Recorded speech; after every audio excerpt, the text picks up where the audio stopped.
appreciate it. Disappointed. Had our opportunities. Michigan's a really good football team. You can't really miss opportunities against a team like that. I'll open it up for questions. 4th and 2, you guys went for it in the third quarter. What was the thinking behind going for it, and the play call? What was the thinking behind going with that play call? Like I've told you guys before, everything we do is with one mission in mind, and that's to win the football game. So we felt like that was the right thing to do. Like I said, we had our opportunities. You just have to convert. So whether we coach better, whether we play better, whatever it is, we'll go back to work.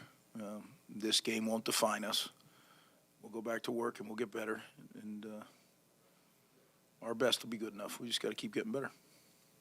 Just in your halftime interview, you said that there was some things going on out there that weren't right. Can you just clarify what you're referring to? Yeah, just the nuances of the game. I was frustrated with a few things, but look, they're a very good football team, and you have to make sure that you are on point with everything.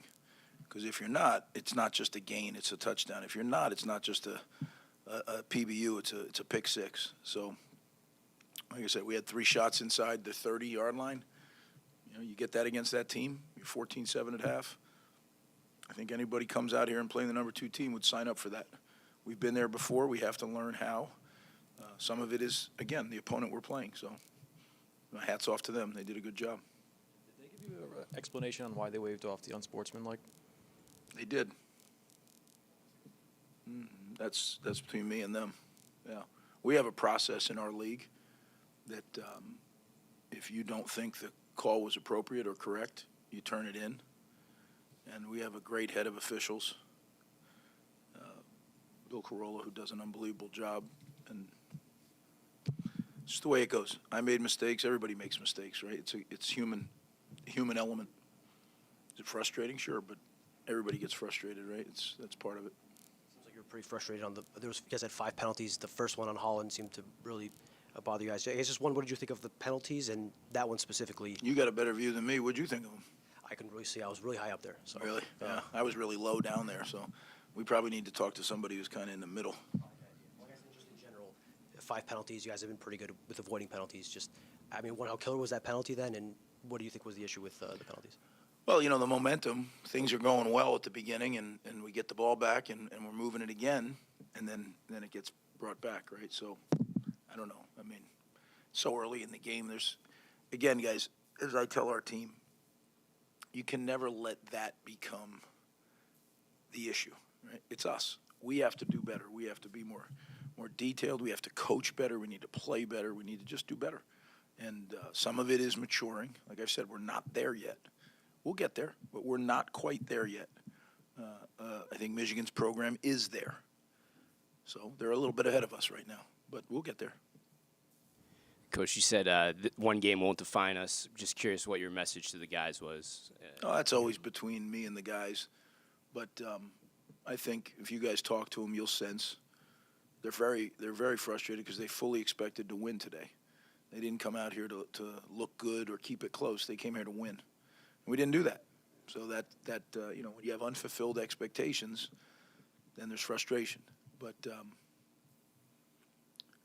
I love this team. We're going to go back to work. We're going to get better. And we got a Big Ten slate. First, we got a game with Wagner, and then we have the rest of the Big Ten. So we'll attack it one thing at a time. As we say, we'll chop it one chop at a time. I know you had high praise for Michigan coming in. I guess how did that compare to what you saw on the field? Yeah, it was very much what we expected. Their defensive tackle, 55, did not play. I thought he was a dominant player. So, but 78 stepped in, I think, and did a good job. They played a lot of guys up front anyway. They were rotating 8-10 guys. So I think they just kind of ham and egged it there and covered it up for the loss. They got some of their DBs back that they had not had. I think they played well. That group can play pretty tight man coverage. They're a good cover crew. So I think that our quarterback continues to get better and better every game. And that's what we need. We need him to grow up, and he's doing that right in front of our eyes, so that's a positive. I think we were rushing the ball pretty well at the beginning, and then all of a sudden it got kind of clamped off. A lot of reasons for that, but doesn't matter the reasons. We got to figure it out. You mentioned the DBs for Michigan. I guess that interception returned for a touchdown. I know it wasn't a favorable play for you guys, but if you wouldn't mind kind of detailing what happened. Yeah, zero jumped it. Number zero jumped it. He's getting ready for him. You could tell he is a glue guy for them. I mean, he's a good player. You can see he makes a lot of checks. He's always talking and communicating, and he did a heck of a job. That's a tough one right there, right? And then you got to get him on the ground. If they intercept it, you got to get him on the ground. It's still a 17-7 game. We got to get him on the ground, and we were unable to do that. And I don't know. Some people said there was some, there was a chance to get him, and they got blocked. I don't know. I didn't see any of it, but we have to get him on the ground. That's our job.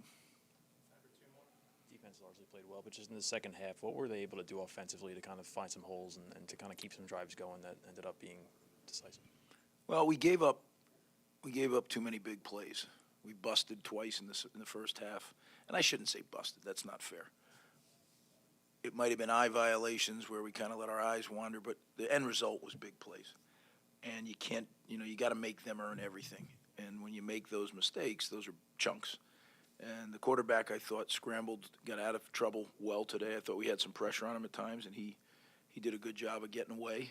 A couple of those turned into big plays. So, yeah, it was like I said, they're number 2 in the country for a reason. It's a good football team. They're well coached, and they're talented. So.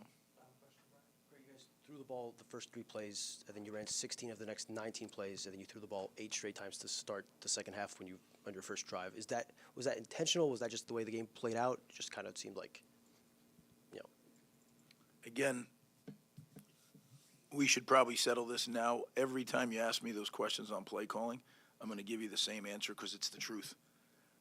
Right? I don't call the plays. We have an offensive coordinator, defense coordinator calls the plays. I can chirp in anytime I want and say, no, let's do this. I trust those guys. They're great coaches. We call plays with the intent to win the game. That's everything, all the studying we do all week, all the film study, all the stuff we do is for one reason, to try to win the game. So when we make a call, sometimes they work, and it's great, and sometimes they don't, and that's kind of coaching, really, when you look at it. It's tough.